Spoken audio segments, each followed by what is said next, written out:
Te damos la bienvenida a Quiero Cambiar el Mundo, un podcast donde hablamos sobre los grandes desafíos que enfrentamos en la actualidad y cómo podemos resolverlos a través de la innovación social y el emprendimiento para lograr una calidad de vida más justa y equitativa, así como un desarrollo sostenible y respetuoso con nuestro planeta. Si estás buscando transformar tu entorno, llevar tus ideas al siguiente nivel o impulsar un proyecto de impacto positivo, estás en el lugar correcto. Te prometemos que de aquí saldrás con la motivación, claridad e inspiración que necesitas para cambiar el mundo. ¡Comenzamos!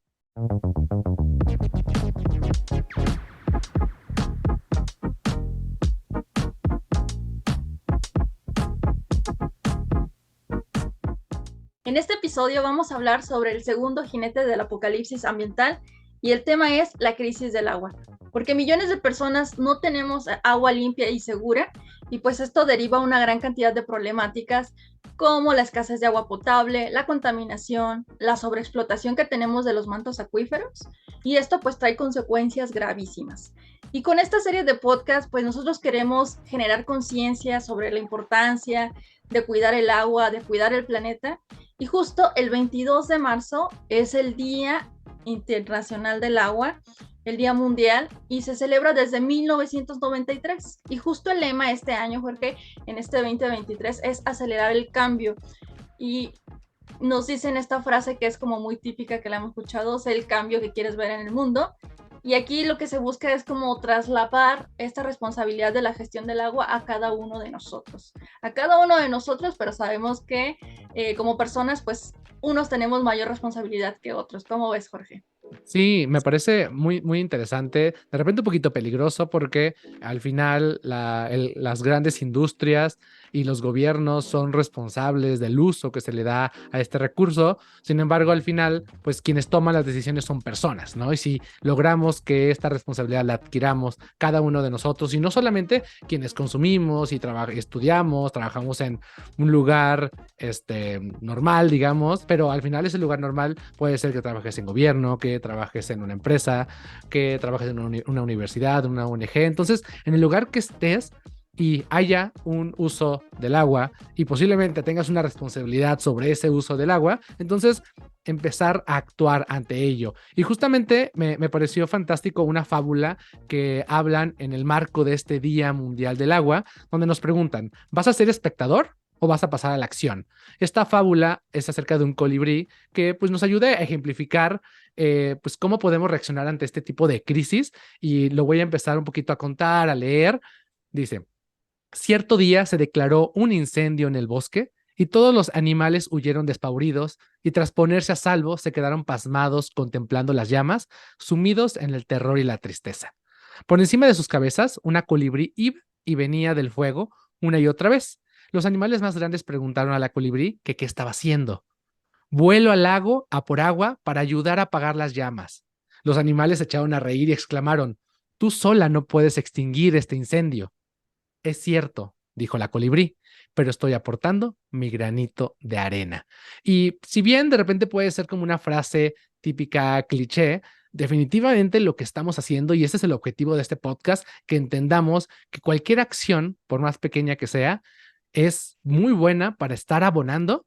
Obviamente tenemos que entender que no es suficiente y tendrían que todos empezar a actuar, pero definitivamente, y aunque no sabemos en qué terminó esta fábula, posiblemente los demás animales del bosque se animaron a actuar. Y entonces eso es lo que nos ayuda y nos puede ejemplificar esta fábula sobre lo que tenemos que actuar, cada quien hacer su parte, y eso puede motivar a otros a actuar. ¿Qué te parece? Sí, cada quien hacer su parte y aquí recordando que si soy empresaria o empresario y yo estoy a cargo de una industria textil, pues me corresponde hacer acciones y a lo mejor no el granito, sino que tiene que ser un cambio que regenere, que transforme, ¿no? Entonces, ser consciente, aunque sabemos que es muy complejo y que a lo mejor estas frases que estoy aventando, lanzando, esta petición es como muy optimista y que puede estar lejos, pero con que un empresario o ciertos empresarios estén tomando ya conciencia sobre los daños que pueden estar haciendo y que también pueden aportar y regenerar, creo que, híjole, eso sí sería un gran avance, ¿no? Y que estas personas que están detrás y toman decisiones, con estas pequeñas decisiones de ir cambiando sus hábitos, de ir cambiando la forma de producir y ser como muy conscientes de lo que están contaminando y cómo voy a limpiar, sería la gran diferencia. Sí, y justo ahora que mencionas, pues que hablando de líderes y de personas que tienen que tomar decisiones, pues este Día Mundial sucedió en las vísperas de la Conferencia sobre el Agua 2023. Este es un evento con líderes mundiales cuyo objetivo es acelerar los esfuerzos para lograr una seguridad hídrica, y justamente fue del 22 al 24 de marzo en Nueva York, va a esta sede de la ONU, y el detalle es que es la primera vez que se habla a este nivel de líderes en casi 5 décadas. La realidad es que me sorprende bastante porque cómo es posible que después de tantos años que hemos hablado, que se ha dicho, que entendemos que hay una crisis del agua, casi 5 años, casi 50 años, son los que han pasado para volver a hablarse. Qué bueno que se habló y justamente fue copatrocinada por los Países Bajos, ¿va? Que pues ellos se encuentran debajo del nivel del mar, y Tayikistán, ¿va? Que es uno de los países que está teniendo mucha crisis sobre el agua. Y entonces, justo la primera conferencia del agua fue en 1977, y la realidad es que al final 47 años, lo acabo de mencionar, pues es ridículamente largo para esperar, y se esperaba que fuera un momento París, como lo hablamos en el episodio anterior sobre el tema del clima, pero ahora sobre el agua. Y justo los tres temas que se buscaron abordar era sobre estas crisis que le llaman polifacéticas, ¿va? Uno, que hay demasiada agua provocada por tormentas e inundaciones, ¿verdad? ¿Cuántas ciudades no se están inundando? Nuestra ciudad llega a pasar, si es que llueve, no ha llovido todavía, por cierto, o también conocida como demasiada poca agua por las sequías, la escasez, es decir, son demasiados casos los que están viviendo esta crisis de ausencia de este líquido. Y el último es demasiada agua, pero sucia, ¿vale? Que está contaminada por muchas formas. Entonces, al final de pues, conferencia del agua, concluyó con la adopción de 700 compromisos para lo que llaman proteger el bien común global más preciado de la humanidad. Lo único que me hace ruidito aquí, Ceci, es que pues no fue algo como que pudiera tener un, como, ¿cómo decirlo? Que pudiera ser un tema legal. Es decir, no hubo una responsabilidad que firmaran un acuerdo que se convirtiera en políticas públicas. Sin embargo, pues es la primera vez que lo empiezan a hablar después de, lo vuelvo a decir, 50 años casi sin hablarlo. Y quisiera como compartir lo que dijo el encargado de esta conferencia. Dice, estamos agotando una fuente vital de la humanidad debido a un consumo excesivo y vampírico, a un uso insostenible y a su evaporación por el calentamiento global. Hemos roto el ciclo del agua, destruido ecosistemas y contaminado las aguas subterráneas. Entonces, pues todavía falta que en estos meses, creo que en julio, van a seguir hablando los líderes para ver cómo esto se puede convertir ya en políticas públicas. Pero bueno, esperamos que se siga hablando, pero con mucha mayor velocidad. ¿Cómo ves, Ceci? Sí, sobre todo que ya se legisle también, o sea, sabemos y ya por todas partes que se están acabando el agua ciertas industrias, la refresquera, la cervecera, la textil, ¿no? Entonces, se tiene que hacer algo respecto a esto, porque no puede estar, porque no podemos estar simple y sencillamente en un mundo donde no podemos vivir sin el agua, ¿no? Sin este recurso tan valioso que es el hídrico. Y pues para que veamos un poquito cómo estamos en el mundo, recordando que el agua es una aliada contra el cambio climático y pues tenemos que apreciarla, ¿no? Porque 1.4 millones de personas mueren anualmente y 74 millones verán acortada su vida por problemas relacionados con el agua, con el saneamiento, con la higiene. Entonces, al día de hoy, 1 de cada 4 personas en todo el mundo carece de agua potable segura. Entonces, pensamos que a veces, no, puede que en mi colonia yo no batalle, pero a nivel global, a nivel mundial, eso es un gran problema, ¿no? Entonces, casi la mitad de la población mundial carece de saneamiento seguro y a nivel mundial, 44% de las aguas residuales domésticas no se tratan de forma segura. Y aquí también tenemos un área de oportunidad. Sabemos que hay ciertas tecnologías para limpiar, para la bioremediación del agua. Entonces tenemos como esta área de oportunidad para limpiar las aguas que estamos utilizando actualmente, las que ensuciamos, ¿no? Y cada año a nivel mundial el uso de agua actualmente aumenta 1%, es decir, 40% en los últimos 40 años. Y esto pues se debe al crecimiento demográfico, al desarrollo económico y a los cambios que tenemos de nuestros patrones de consumo.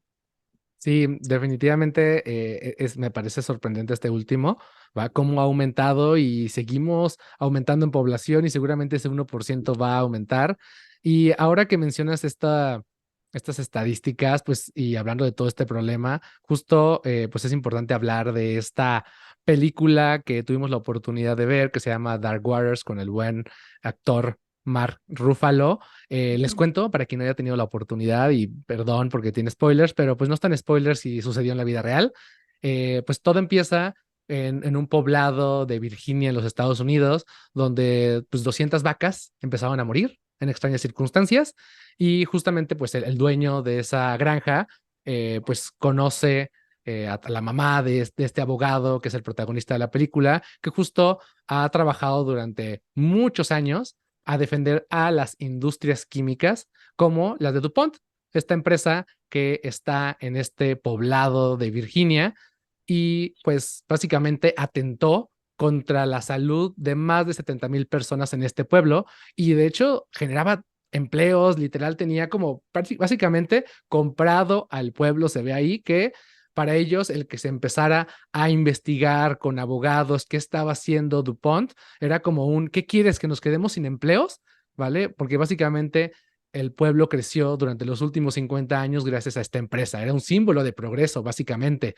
Sin embargo, el problema fue que DuPont se deshizo de 7,100 toneladas de residuos de PFOAs, enterrándolos en la tierra, aventándolos al agua, y esta agua pues la consumieron en primera, pues donde vieron las vacas, y empezaron a morir. Y no entendía el granjero, pero como que intuía que iba por ahí, le dijo, le pidió que podía revisar y pues básicamente se convirtió en una lucha que hasta después de 20 años se logró hacer justicia. Este PFOAS es un químico que se llama los químicos eternos, Ceci, ¿vale? Para quien nos escuche, estos químicos eternos se les llama así porque el cuerpo no los logra degradar, ¿va? Orgánicamente, biológicamente, y la naturaleza tampoco lo puede hacer. Y entonces, básicamente, durante décadas, compañías como DuPont logró utilizar el PFOAS para, no sé si ustedes lo recordarán, el teflón, ¿vale? Pero también está este químico en artículos de limpieza, pinturas, telas, envolturas de comida, en una infinidad de productos, ¿vale? Y las consecuencias de este químico están relacionados con enfermedades como el cáncer de riñón, de testículos, úlceras en el colon, infertilidad, hipertensión, afectaciones de la tiroide e inclusive deformaciones de los niños, de los bebés, de los hijos, de quienes vivían en este poblado y se logra ver literal, sale como personaje uno de los que les tocó vivir esas deformaciones en su rostro, ¿vale? Entonces, pues la realidad es que esta película está, pues es como me genera doble emoción entre que muy padre porque se logra hacer justicia y pues logras entender como la complejidad, pero al final es triste porque pues hubo grandes consecuencias, ¿no sé si?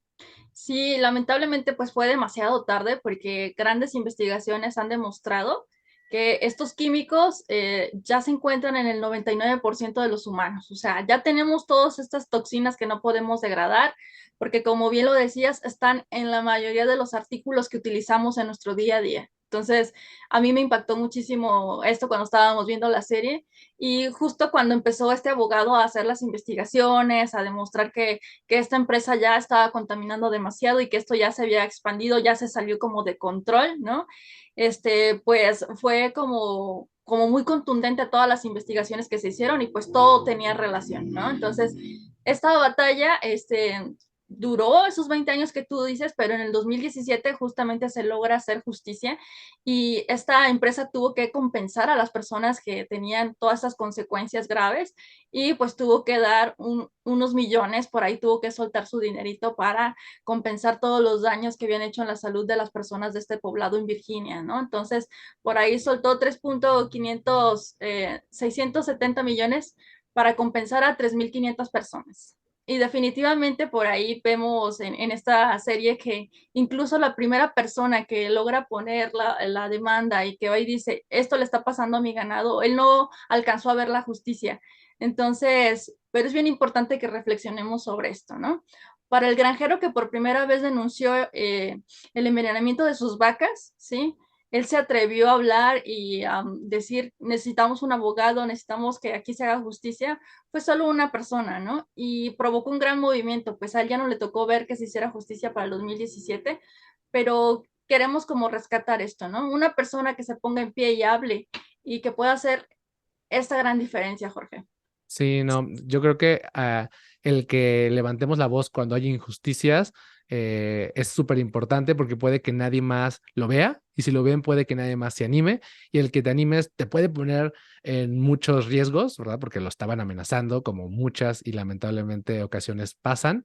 Em, y posiblemente ni siquiera logres saber la justicia en vida como le tocó a este hombre. Sin embargo, al final, pues es un héroe por haber levantado la voz y haber logrado, pues que este abogado y muchos otros quisieran ayudar. Y de hecho, una de las escenas muy intensas, que es cuando está revisándolo él con su despacho de abogados y están explicando todo esto, y el despacho de abogados se ha dedicado también a defender a estas industrias, y le dice, ¿cómo crees que vamos ahora a demandar a una de las empresas de nuestros principales clientes, pero por fin uno de los pues más grandes abogados ahí les dijo, no, tenemos que enseñar a nuestros clientes que cuando hacen las cosas mal, tienen que pagar por ello.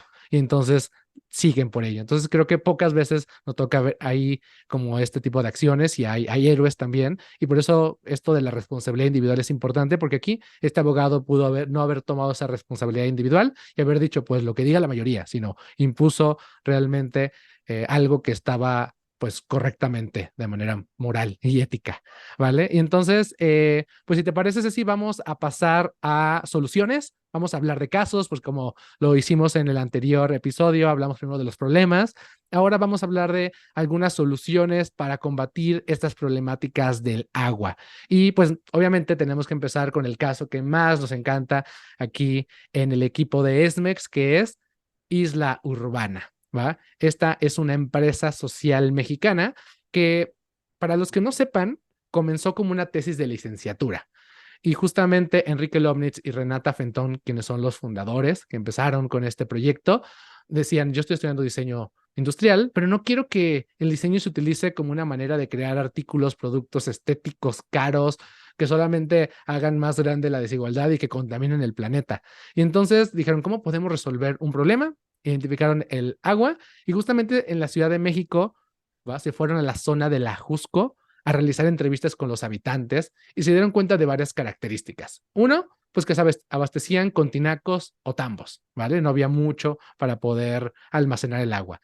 El agua la tenían que reciclar, por ejemplo, la de la lavadora para el baño. Utilizaban pipas porque no les llegaba el agua realmente y de repente el gobierno pues ya empezó a instalar tomas de agua que 4 veces a la semana al principio les llegaba agua y después fue disminuyendo hasta que les tocaba una vez cada 15 días, algo que no ajustaba para toda la colonia, pero que no sabían cuándo iba a llegar. Entonces eso había muchas consecuencias, aparte de pues, las directas con el agua, pero también había, los niños no iban a la escuela porque tenían que ayudar a la familia a cargar el agua, las mamás no podían sobre todo trabajar porque no sabían cuándo iba a llegar la pipa o tenían que encargarse, entonces había algunas consecuencias muy importantes y entonces para poder entender más el problema y empezar a proponer ya un sistema que estuviera orientado a la captación de agua de lluvia, porque ellos se dieron cuenta de que en estas ciudades, en estas zonas, pues no hay agua, hay poca agua, y cuando llueve, se inundan, ¿vale? Entonces dijeron, pues aquí está el agua, nada más no estamos aprovechándola, hay que recuperarla. Y entonces se mudaron a la Jusco para poner a prueba estos prototipos y crearon un sistema sencillo, cuando menos el inicial, que tenía 3 puntos. Uno, que cuando se instalara y lloviera, canalizara el agua a donde tenía que como juntarse. Y luego se aprovechara a través de un sistema de filtrado, ¿va? Que limpiara todas las hojas, toda la basurita, todo lo que pues no es el líquido bien, y luego se almacenara y en este almacenamiento se desinfectara para que pudiera consumirse. En un inicio no era potable, pero después ya se ha hecho potable con otras tecnologías que han creado, ¿va? El Tlaloque es su principal producto y para el 2013 pasó de ser solo una asociación civil, ¿vale? Que gestionaba recursos para poder hacer estos proyectos, a convertirse en una empresa social. Y ahí empezaron a crecer enormemente, crecimiento que es bueno para ellos, pero también bueno para quienes tienen este problema, porque su solución se puede amplificar. Y lograron hacer proyectos a nivel gobierno muy importantes. Uno de ellos, que fue el que más gusto nos dio escucharlo, fue que con el gobierno de la Ciudad de México y la Secretaría del Medio Ambiente lograron instalar 10,000 sistemas de captación de agua de lluvia en Xochimilco e Iztapalapa, en este programa que se llamó Cosecha de Lluvia. Y justo cuando fue el temblor del 2017, ¿va? Este temblor sobre todo que pues fue muy grave, pues colapsó las tuberías de agua de la zona y entonces hubo desabasto. Entonces Isla Urbana creó este programa de brigada de agua de lluvia y empezaron a llevar estos sistemas de captación de agua de lluvia de emergencia para familias que aunque no fueran de escasos recursos, aunque en su colonia siempre hubo agua, cuando hubo este temblor pues fallaron completamente. Y el último más cercano a nuestra región pues fue con el gobierno de Jalisco, el programa de Nido de Lluvia, donde Isla Urbana pues puso su tecnología, su conocimiento de trabajo en campo, ¿va? Para poder lograr instalar alrededor de unos 7,000, ¿va? Sistemas de captación de agua de lluvia, donde empezaron con 600, ¿vale? Y justamente aquí en el municipio de Zapopan estuvieron trabajando. Entonces, la realidad es que pues Isla Urbana tiene un programa muy, muy bueno, que tiene un impacto ambiental, un impacto social, que son sostenibles a nivel planeta, a nivel finanzas, y además que hacen un trabajo fenomenal en las comunidades en las que trabajan. Si tienen la oportunidad de buscar su documental, ¿cómo se llama, Ceci? No sé si te acuerdas, Héroes cotidianos de HBO. ¿vale? Se llama La Cosecha, justamente, ¿verdad? Entonces, pues este es un caso muy, muy bueno, pero Ceci, ¿qué otras cosas traemos por aquí? Sí, la verdad es que nos encanta Isla Urbana y justo me encanta ya escuchar a más personas que ya es algo como muy cercano, escuchar que hay un sistema de captación de agua de lluvia, que ubican a la bandita de Isla Urbana que los instala. La verdad es que desde que nosotros empezamos a promoverlo en el 2016, que lo mostramos el caso en nuestro laboratorio, ya hoy en día es una realidad como mucho más cercana. Muchas personas ya son como más sensibles a que hay que captar el agua, que nos hace falta una buena tormenta también aquí en Guadalajara, en épocas Ay, pasadas. sí.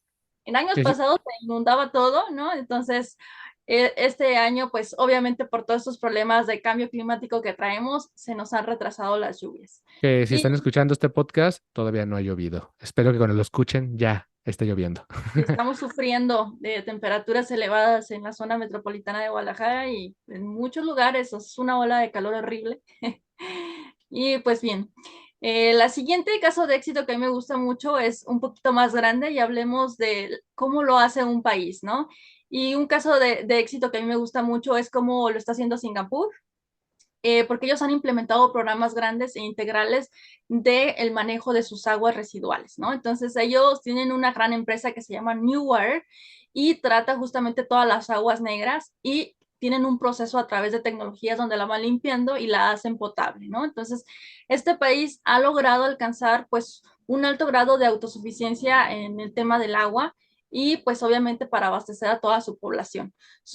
Anteriormente su principal forma de abastecerse era a través del agua importada desde Malasia, ¿no? Entonces desde allá venía este recurso tan preciado y ahora pues ya pueden ser un poquito más autosuficientes. ¿Cómo le hacen ellos? Pues hacen una combinación como de todos los sistemas. También tienen su sistema de captación de agua de lluvia y ustedes ven en Singapur que también es muy turístico porque tiene unas bahías y unas lagunas como enormes, pues esas embalses de agua son sus sistemas de captación de agua de lluvia y esas mismas las utilizan para limpiarlas, tratarlas y hacer las aguas potables, ¿no? Entonces, tienen como unos sistemas muy grandes y tecnologías que utilizan para limpiar su agua. Entonces, ellos están previendo que a futuros años ellos puedan ser sostenibles y puedan abastecer a toda su población de manera autosuficiente, ¿no? Con sus propias fuentes del país, ¿no? Entonces, esto es lo que está buscando. A mí me impresiona mucho que hagan como esta combinación de técnicas de captación de agua de lluvia, así utilizan todavía un poquito de la que viene importada, pero también ya están limpiando todas las aguas que utilizan ellos mismos. Entonces me pareció como un caso de éxito que hay que resaltar en Singapur. Sí, y me parece pues interesante que tenían que importar su agua. Y recordando un poco Isla Urbana, ellos mencionan que pues muchas veces para abastecer muchas ciudades tienen que hacer algo similar, pero a nivel ya país, pero se pierde mucha agua en el camino. Entonces yo creo que también se perdía mucha agua en esa importación que pues no se aprovechaba. Entonces qué bueno que ahora ya son más autosuficientes. Muy buen caso. Sí, y que se puede seguir perdiendo y también que es un tema muy político, ¿no? De que tengan un tratado, de hecho por ahí está por vencer, o sea, ya no les van a poder pasar esas aguas desde Malasia, entonces también iba a ser un gran problema para Singapur si ellos no ponen atención en eso y tratan sus propias aguas, ¿no? Entonces ellos tienen políticas también muy fuertes de programas de cuidado del agua, entonces esto lo hacen de manera muy integral, ¿no? Y otro país que también está haciendo como tiene punta de lanza en el cuidado del agua y porque también era una necesidad muy palpable, es en Israel, ¿no? Porque sabemos que está en pleno desierto, entonces es una zona complicadísima para tener este recurso hídrico tan valioso. Entonces, ¿qué hicieron ellos? Pues implementaron un sistema avanzado de riego por goteo y también tienen la principal y la más grande planta de desalinizadora. Entonces, todo, le quitan la sal al agua del mar y pues la tratan para poderla hacer potable, ¿no? Entonces, ellos de esta forma pues han tenido que resolver este problema para abastecer su agua, también acordándonos que el tema de desalinización pues es un tema complejo porque implica mucha tecnología y muchos recursos, sobre todo mucha energía para poder limpiar el agua a través de esta tecnología. Ellos lo están haciendo así y de esta forma pues han podido resolver de esta manera el abastecimiento para su población, ¿no? Pero sabemos que no es como la gran solución para todos los países, porque imagínate si se empezara a desalinizar toda el agua, Jorge, de Pues los ya no mares, queda nada para el océano mismo. Entonces, afectamos, sí, creo que exacto. es una alternativa que puede complementar, pero no la solución final. Sin embargo, me parece interesante que ya se esté explorando otra forma, que a lo mejor una parte de esa agua salada se utilice y luego pues, ¿cómo le llamamos aquí en el anterior? ¿Va? La puedan reutilizar, ¿vale? Entonces, como que al menos el mismo agua y no estamos consumiendo toda el agua salada. Exacto. Sí, y pues justo sería también nada sostenible para otros países que lo hicieran de esta forma porque necesitan demasiada energía, ¿no? Entonces, por ahí hay estudios muy interesantes que se ha comprobado de qué es lo que impacta con el tema de para tener estas plantas desalinizadoras. Mientras tanto, Israel lo está haciendo de esta forma, ¿sí? Y tienen o también sus planes, sus programas integrales de cuidado.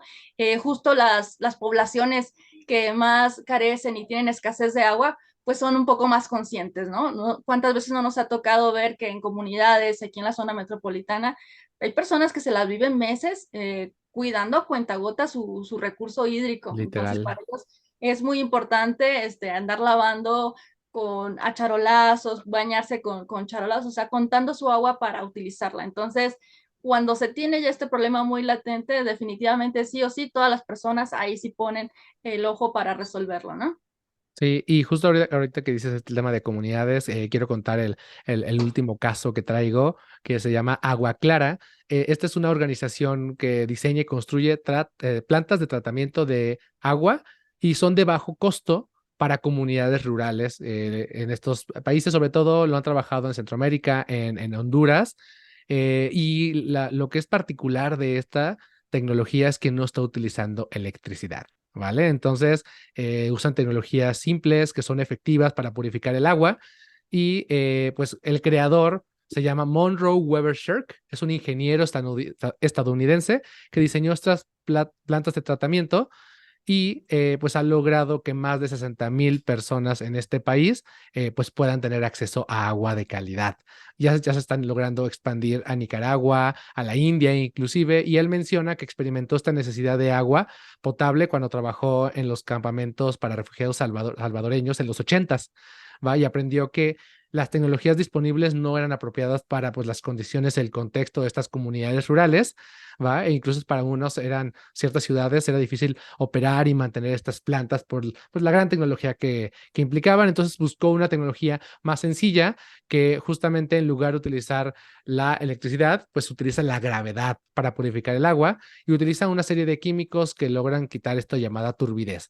No me pregunten mucho porque no es mi área de especialidad, échenle una investigación si quieren saber un poquito poquito más, pero lo que es importante es que esta tecnología que creó es de código abierto, no tiene patente, entonces cualquiera puede utilizarla, replicarla, que es lo que a él le interesa, que las soluciones no se queden solo para unas cuantas empresas o unas cuantas personas, y ya a la fecha ha construido 14 plantas en Honduras solamente, ¿vale? La mayoría en ciudades que son menores a 15,000 habitantes.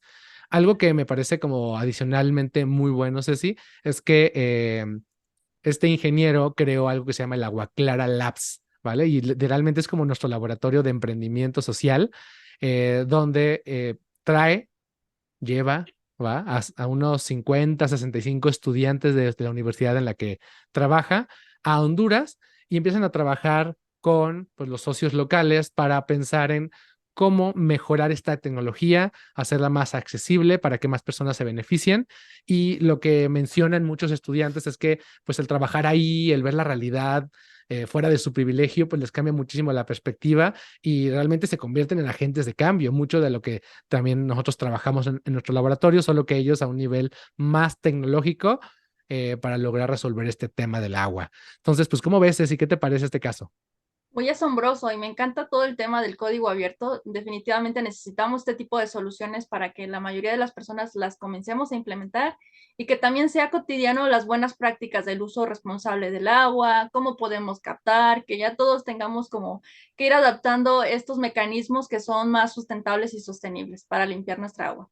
Muy bien, pues hasta aquí llegó el episodio del agua, este jinete, y pues los invitamos al siguiente episodio de nuestro tercer jinete del apocalipsis ambiental y vamos a hablar en el siguiente de los océanos. Entonces vamos a hablar igualmente de problemas, soluciones y oportunidades, pero quiero recordarles que nos sigan en redes sociales en @yo quiero cambiar al mundo. Síganos en Instagram, en TikTok y en YouTube. ¿Vale? Y entonces, si ustedes conocen a personas que les interesa hacer algo por el planeta o quieren concientizar a alguien que entienda qué problemáticas hay y que además somos capaces de hacer una diferencia, de poder resolver estas problemáticas, compártanle este episodio, por favor, compártanle desde el principio de esta serie de episodios sobre el planeta para que todas las personas puedan decir, yo también quiero cambiar el mundo. Muchísimas gracias y nos vemos en la próxima.